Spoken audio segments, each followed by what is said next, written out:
signifie immigration. Donc c'est l'établissement temporaire ou définitif d'une personne dans un pays étranger au sien.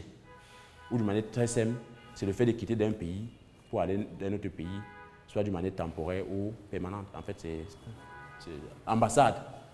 C'est la députation permanente qui représente un État dans un autre État, généralement dans la capitale de celui-ci. En fait, d'une manière encore très simple, c'est un pays, c'est un bureau, je ne sais pas trop, je peux dire, un pays dans un autre pays, en fait. Tout simplement, en fait. Le consulat, service d'un État chargé des relations avec les ressortissants de l'État accréditant au sein de l'État accréditaire. Et son rôle est avant tout la protection de sa communauté. Donc, en fait, voilà l'objectif d'un consulat. Et aussi, parfois, les consulats gèrent aussi les visas.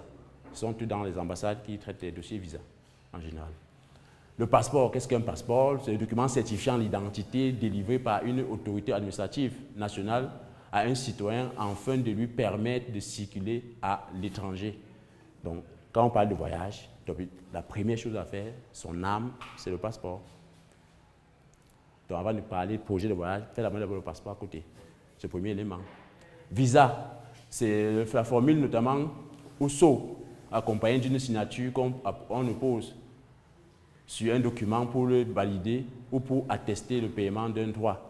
En grosso modo, le visa, en fait, c'est une vignette, un autocollant qu'on met dans un passeport pour notamment permettre à la personne à qui on a donné du pouvoir, lui donner le droit, en fait, d'aller dans ce pays-là pour un objectif précis.